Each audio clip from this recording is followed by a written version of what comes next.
சிறுமைப்படுத்தப்பட்டு அப்புறம் துயரமா இருக்கிறார்கள். ஐயோ, இந்த போதை என்னால விட முடியலையே, இந்த போதையில சிக்கிட்டனே, கண்டவங்களா என்னை அப்படி பேசினாங்களே இப்படி பேசினாங்களே என்று சொல்லி துயரப்படுகிற அனுபவங்கள் அப்போ அந்த போதையினால் வருகிறது, வேசித்தனம் போன்ற காரியங்களால் வருகிறது, வேறு கெட்ட கெட்ட காரியங்கள், சூதாட்டத்தில் ஈடுபட்டு ஒளித்து மறைத்து ஏதோ பணம் சம்பாதிச்சிடலாம், இன்னைக்கு இல்லாட்டா நாளை கிடைச்சிரும், நாளைக்கு இல்லாட்டா அடுத்த நாள் கிடைச்சிரும் என்று சொல்லி சொல்லி போய் கடைசியில ஏக தாளமா மாட்டி அப்புறம் வெளியே வரும். வெளியே வரும் பொழுது என்ன கேவலம், இவனா சூதாட்டத்துல போயிட்டானா, இவளா இப்படி பண்ணிட்டாளா, இப்படி பணாசையா அப்படி சொல்லி பயங்கரமா செய்யும் பொழுது ஏற்கனவே பணங்களையும் இழந்து அதுக்கு மேல இப்ப இந்த சிறுமைப்படுத்தப்படுகிற அனுபவத்தில் துயரத்தோடு இருக்கலாம். இப்படி எந்த கட்டு, எந்த பாவக்கட்டு, அக்கிரம கட்டு, எந்த கெட்ட பழக்க வழக்கத்தின் கட்டு இதனால் இன்றைக்கு சிறுமைப்படுத்தப்பட்டு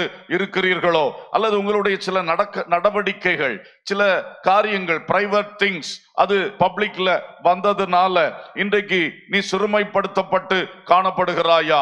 அந்த துயரத்தோடு வாழ்ந்து கொண்டிருக்கிறாயா? இனி என்ன செய்ய? வாழ்க்கையை முடிச்சிடலாமா? தற்கொலை தான் முடிவா? இல்ல ஊரை விட்டு ஓடிடலாமா? இந்த காலேஜை விட்டு விலகிடலாமா? இந்த ஆபீஸை விட்டு, இந்த வேலை ஸ்தலத்தை விட்டு ரிசைன் பண்ணிட்டு போயிடலாமா என்றெல்லாம் நினைக்கிறீர்களா? எங்கேயாவது ஆள் காணாத இடத்துல போய் ஒளித்திருந்து விடலாமா என்றெல்லாம் நினைக்கிறீர்களா? அந்த சிறுமை, அந்த துயரம், அதன் நடுவில் நீ இருக்கும் பொழுது உனக்கும் கூட இந்த பரலோகத்தின் தேவனுடைய ஒரு ரட்சிப்பு காத்திருக்கிறது. அல்லேலூயா!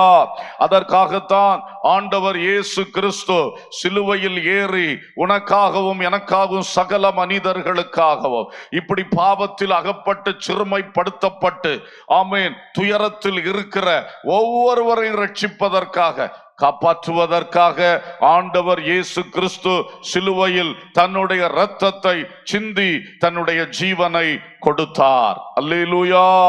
அந்த இயேசுவை நோக்கி பார்க்கிறவர்களுக்கு இந்த ரட்சிப்பு கிடைக்கும்.